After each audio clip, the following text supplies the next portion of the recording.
오늘의 주요 소식입니다. 의정부시와 주민 양측의 입장이 대립하던 의정부 복합문화단지 토지보상 갈등이 최근 국적 합의에 이르렀습니다.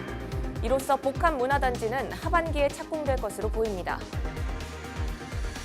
양주시가 광정면 간암리 헬기부대 이전 배치 갈등 해결을 위해 간암리 비행장 군헬기부대 배치 관련 민관군 협의위원회를 구성하고 공식적인 소통에 나섭니다.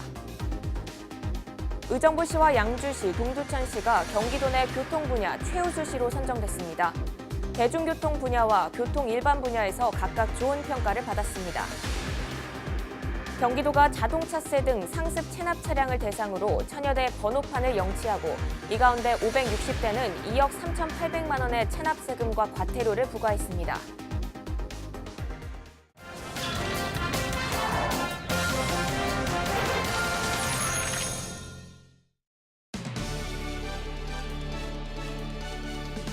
시청자 여러분 안녕하십니까? 헬로티비 뉴스 나라입니다. 의정부 복합문화단지 사업 추진 과정에서 일부 토지주들이 제기한 토지 보상가 문제, 저희 방송을 통해 여러 차례 전해드렸는데요. 의정부시와 주민들 간 물리적 충돌까지 우려됐는데 의정부시가 한발 양보하면서 돌파구가 생겼습니다. 이지훈 기자입니다. 의정부시는 각성하라! 각성하라! 토지주들의 보상가 문제 제기에 의정부시가 한발 양보했습니다. 의정부시는 지난 23일 주민 대표 측에 협상안을 제시했습니다. 시는 현 시점에서 토지 감정평가를 다시 하는 건 불가능하다며 대신 토지주들에게 사업용지를 살 수 있는 권리를 주겠다고 했습니다. 토지주들이 사업용지를 사 추후 땅값이 오르면 손해를 만회할 수 있다고 본 겁니다. 시는 또 희망자에 한해 이주자 택지를 조성 원가보다 낮은 가격으로 공급하겠다는 이주 대책도 제시했습니다. 이 밖에 무허가 비닐하우스에서 거주하던 7가구 주민들에게는 임시 거처를 마련해 주기로 했습니다. 주민 대표 측은 의정부시의 제안에 긍정적인 반응입니다. 다만 시의 제안에 반대 입장을 밝힌 주민도 있어 좀 더 지켜보겠다는 입장입니다. 만족하지는 못하지만 일부 주민들이 긍정적으로 생각하니까, 그리고 이게 다 정해진 게 아니니까 주민들의 의견을 반영해가지고 더 준비를 하겠습니다. 주민 대표 측은 오는 30일 계획했던 경기도청 장외 집회는 취소하기로 했습니다. 29일 기준 토지 소유자와의 보상 협의율은 30%를 넘어선 상태. 전체 사업 면적의 20%가량이 국공유지인 점을 감안하면 현재까지 의정부시는 절반 정도의 토지를 확보한 상태입니다. 이에 따라 의정부시는 복합문화 융합단지 조성 사업이 한층 속도를 낼 것으로 보고 있습니다. 늦어도 올해 하반기 안에는 착공한다는 계획입니다. 헬로티비 뉴스 이지훈입니다. 양주시가 광정면 간암리 헬기부대 이전 배치 갈등 해결에 나섰습니다. 오는 31일 양주 간암리 비행장 군 헬기부대 배치 관련 민관군 협의위원회를 구성하고 업무 협약을 체결합니다. 협의회는 헬기부대 이전 반대 대책위와 양주시, 1군단 등이 참여하며 공식적인 소통 창구 역할을 합니다. 지난해 10월 광정면 간암리 비행장 부지에 헬기부대 이전 배치 계획이 알려지고 경납고 등 이전 배치를 위한 공사가 진행되면서 주민들은 3차례 강경 집회를 개최하는 등 반대가 이어졌습니다. 의정부시와 양주시, 동두천시가 경기도 내 교통 분야 최우수시로 선정됐습니다.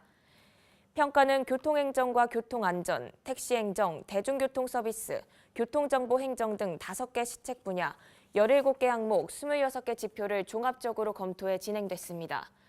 의정부시는 버스 운행의 적정성 등 대중교통 분야에서 양주시와 동두천시는 승용차 요일제 준수, 운수 종사자 교육 등 교통 일반 분야에서 높은 평가를 받았습니다. 경기도가 자동차세 등 상습 체납 차량을 대상으로 차량 번호판 영치와 과태료를 부과했습니다. 그 결과 체납 차량 1,286대 번호판을 영치했고 이 가운데 560대 2억 3,800만 원의 체납 세금과 과태료를 부과했습니다. 번호판이 영치된 차량 소유주는 해당 시군이나 금융기관을 찾아 체납액 전액을 납부해야만 번호판을 되찾을 수 있습니다. 일정 기간 동안 번호판을 찾아가지 않는 영치 차량은 강제 견인이나 공매를 통해 체납액을 받을 계획이며 자동차만으로 체납액이 납부되지 않을 경우에는 체납자의 다른 재산도 압류 공매하게 됩니다. 포천시의회 연재창 운영위원장이 제8회 의정활동 우수의원 시상식에서 우수의원으로 선정됐습니다. 연재창 의원은 지난해 12월 포천시 조례연구회를 구성하고 시민과 함께 조례를 연구하고 있습니다. 이번 수상은 시민 의견을 수렴해 조례를 만드는 등 그동안의 공로를 인정받아 공약 실천 분야에서 우수의원으로 선정됐습니다. 포천 시민분들의 관심과 격려 그리고 동료 의원님들의 배려로 과분한 상을 받게 됐습니다. 더 열심히 하라는 책찍질로 생각하고 초심 잃지 않고 더욱더 열심히 하겠다는 말씀을 드리겠습니다. 청년 취업을 돕기 위해 경기도가 청년 면접수당을 지급하려고 했지만 도의회 반대로 예산이 전액 삭감됐습니다. 지난해 본예산 심의에서도 사업 추진에 대한 실효성 부족으로 예산이 전액 삭감됐는데요. 이번 추경 예산에서도 예결위 문턱을 넘지 못했습니다. 김호 기자의 보도입니다. 이재명 경기도지사의 대표적인 청년 복지 정책 가운데 하나인 청년 면접 수당. 만 18세에서 34세 미취업 청년에게 1회에 한해 30만 원의 면접 수당을 지급하는 것입니다. 경기도 내 대상자는 2만 3천 명, 필요 예산은 75억 원입니다. 지난해 본 예산 확보에 실패한 경기도는 이번 추경에서 예산을 확보하려고 했지만 도의회가 전액 삭감했습니다. 부정수급자 논란과 사업 추진의 실효성이 부족하다는 이유였습니다. 면접수당은 청년 본인이 신청을 해야 되는데 거기에 대한 확인은 어떻게 할 것이냐, 사업주한테 확인을 해야 되거든요. 그런 부분들의 이제 검증 절차나 방법이 이제 강구가 되지 않은 상태였던 거죠. 청년 면접수당은 시행 시작 전부터 포퓰리즘 논란에 휩싸이면서 찬반 논쟁이 뜨거웠습니다. 당사자인 청년들은 취업난이 계속되면서 취직시험에 적지 않은 비용이 들어간다며 면접수당과 같은 제도가 필요하다는 입장입니다. 저 같은 경우에는 지방에서 올라와서 취업을 한 케이스라서 교통비가 한꺼번에 많이 들었거든요. 그래서 면접이 잡혀도 진짜 가고 싶은 기업만 교통비 때문에 그렇게 가고 했던 기억이 있어서 주면 좋을 것 같아요. 이제 취업 준비하다 보면은 생활비도 필요하고 일단 금전적인 부분에서 조금 부담이 좀 덜어지니까 조금 도움이 될 것 같아요. 하지만 형평성 논란을 제기하는 여론도 적지 않습니다. 장년층 구직자는 물론 환경적인 영향으로 구직 활동을 못하는 청년들은 상대적인 박탈감을 가질 수 있다는 의견이 제기됐습니다. 세금을 함부로 그냥 젊은 사람도 아주 능력이 있잖아요. 그런데 뭐 막 준다는 게 조금 저희 생각은 좀 탐탁치 않은 것 같아요. 취직을 할 수 있는 자격이 되거나 그 위치에 있을 때는 그 아이들한테는 유리하지만 환경적으로나 건강상으로 그렇지 못한 아이들한테는 그게 오히려 불이익이. 실제로 경기도가 청년 면접 수당에 대한 설문조사를 실시한 결과 절반이 넘는 54%가 찬성 입장을 보였습니다. 하지만 반대 입장도 41%로 나타나 찬반 의견이 팽팽히 나뉜 것으로 분석됐습니다. 경기도는 도의회에서 제기된 부정수급 문제와 청년 일자리 창출 방안 등을 마련해 다시 예산 확보에 나서기로 했습니다. 일자리를 더 만드는 게 좋지 않느냐, 아니면 창업에 대한 그런 예산을 쓰는 게 어떻냐, 뭐 여러 가지 의견을 주셨는데요. 그런 것들을 좀 더 공론화 시켜서 이제 의견을 좀 더 일치시킨 다음에 내년에 한번 더 추진을 해야 될 것 같아요. 청년 취업난 속에 등장하고 있는 다양한 취업 정책, 사회적 합의를 위한 합리적인 정책 마련이 필요해 보입니다. 헬로티비 뉴스 김호입니다.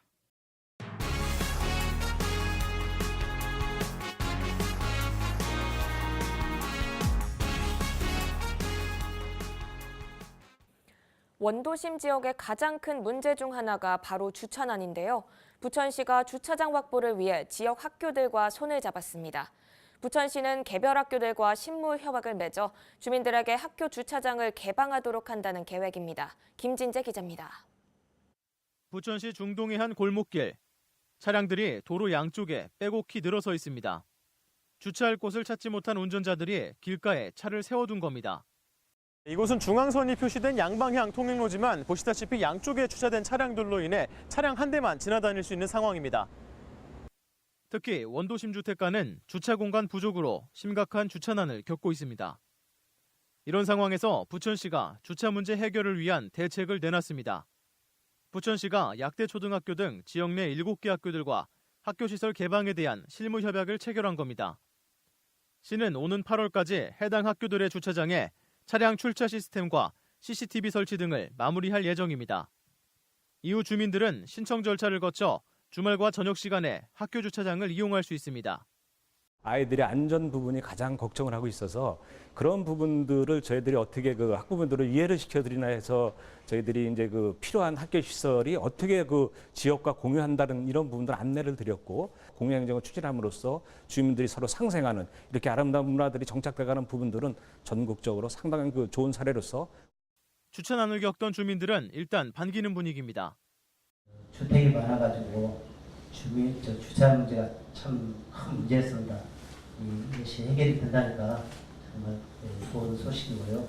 더욱더 신경 쓰셔가지고 잘 해주시기를 부탁을 말씀드렸습니다. 부천시는 내년까지 시설 개방 학교를 40곳으로 늘릴 계획입니다.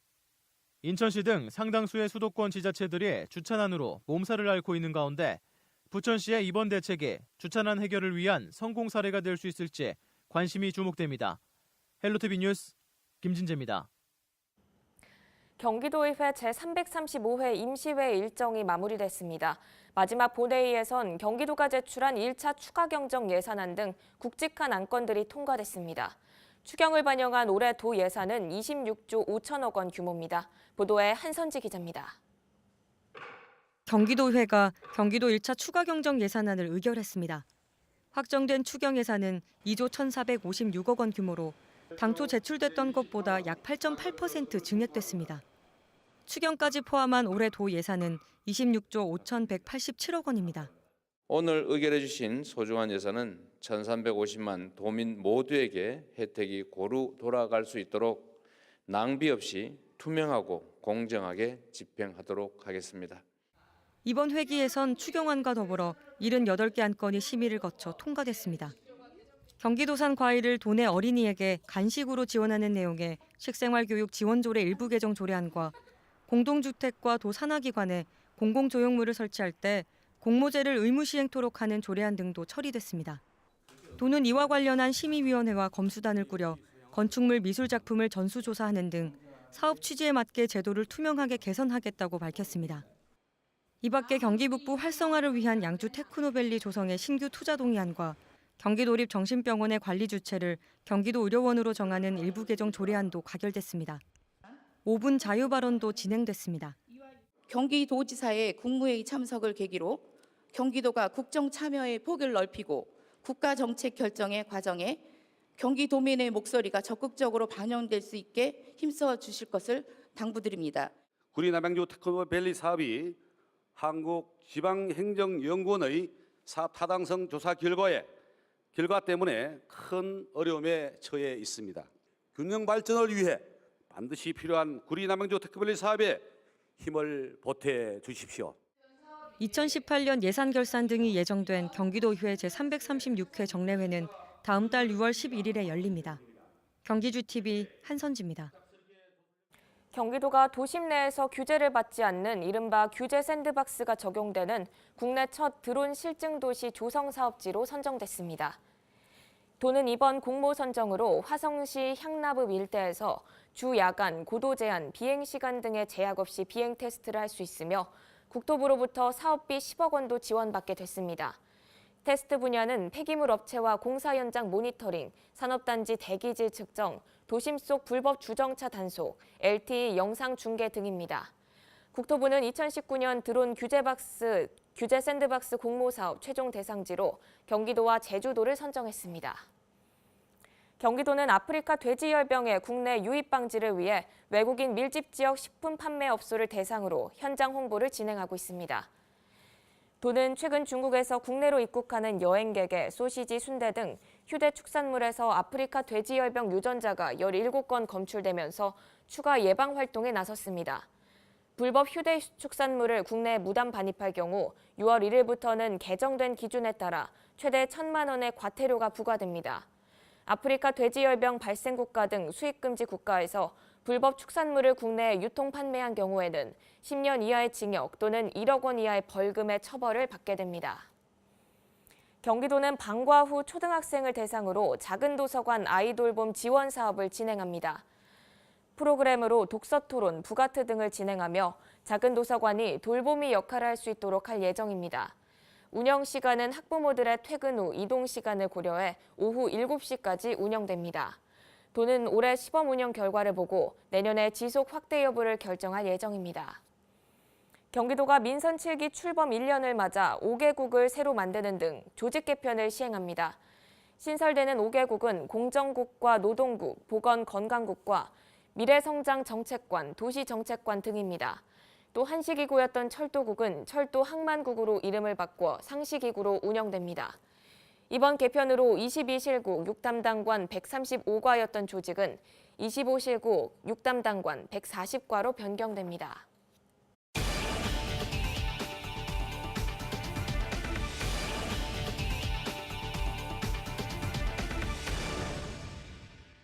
경기도가 부동산을 몰래 파는 등 체납세금을 고의로 회피한 고액 체납자들을 적발해 검찰에 고발했습니다. 경기도는 지난 2월부터 석 달여간 1,000만 원 이상 고액 체납자 3,600여 명에 대해 조사를 벌여 체납세금을 고의로 회피한 5명을 적발했습니다. 이들은 체납세금을 내지 않기 위해 부동산을 몰래 팔거나 배우자에게 사업자 등록을 넘기고 수익은 계속 챙긴 것으로 드러났습니다. 양주 테크노밸리 조성 사업이 본궤도에 올랐습니다. 경기도의회는 28일 임시회를 열고 경기도시공사가 제출한 양주 테크노밸리 신규 투자사업 추진 동의안을 원안 가결했습니다. 양주 테크노밸리 신규 투자사업 추진 동의안은 테크노밸리의 사업 방식과 규모, 사업비 등을 담은 것으로 추진 동의안이 도의회를 통과함에 따라 이르면 다음 달 말부터 설계 용역 발주 등 후속 절차가 이어질 전망입니다. 양주 테크노밸리는 양주시 마전동 약 30만 1,000제곱미터에 조성되며 1,400억여 원의 사업비가 투입됩니다. 경기도는 이곳에서 섬유와 패션, 전기, 전자산업을 육성할 계획입니다.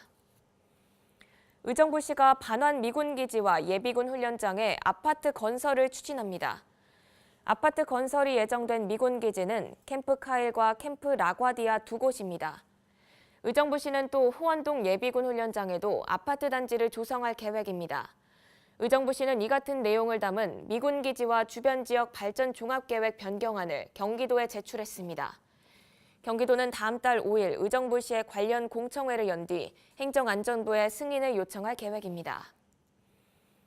양주시가 미세먼지 발생 원인 차단에 나섰습니다. 이를 위해 시는 오는 2020년 7월 말까지 미세먼지 원인 분석 및 관리 방안 연구 용역을 추진합니다. 이번 연구 용역은 관련 분야 교수, 연구기관의 전문가 등 10명으로 구성된 자문단이 함께 참여합니다. 용역 과제는 양주시의 지역 특성을 고려한 미세먼지 배출 원인과 미세먼지 발생 기여율 조사 등을 바탕으로 오염물질 장내 배출량 전망, 배출원별 감축 목표, 저감 대책별 경제성 분석 등입니다. 특히 분야별 미세먼지 발생량에 대한 분석을 통해 효과적인 감축 대책 방안도 마련할 계획입니다. 경기도가 전국 최초로 주민등록 사실조사와 함께 가정 내 아동들의 안전 확인에 나섭니다. 이번 조사 기간 동안 통리장이 미취학 아동 중 양육수당을 받지만 보육시설을 이용하지 않는 가정을 방문해 아동이 살고 있는지 확인하고 경기도 복지사업 안내서를 전달할 계획입니다. 도는 이 과정에서 보호나 지원이 필요한 아동이 발견된 경우 읍면동 복지 담당자가 가정을 다시 방문해 복지 상담과 필요한 복지 서비스를 연계할 계획입니다. 이어서 날씨 정보입니다. 목요일은 전국이 맑다가 낮부터 흐려지겠습니다. 낮 최고 기온은 26도로 쾌청하겠고 미세먼지 농도도 보통 수준으로 좋겠습니다. 경기 북부 주간 날씨입니다. 이번 주 후반까지는 고온 현상은 없겠습니다. 낮 기온이 25도에서 26도의 분포를 보이겠는데요. 다만 아침과의 기온차가 크니 감기 걸리지 않도록 건강관리 해주셔야겠습니다. 이어서 생활지수입니다. 일부 지역에는 건조주의보가 내려지겠습니다. 작은 불씨가 큰 화재로 이어질 수 있는 만큼 불씨 관리 잘 해주셔야겠습니다. 지금까지 날씨 전해드렸습니다. 이상으로 뉴스를 마칩니다. 저희는 언제나 지역 주민 여러분 곁에 있겠습니다. 함께해 주신 여러분 고맙습니다.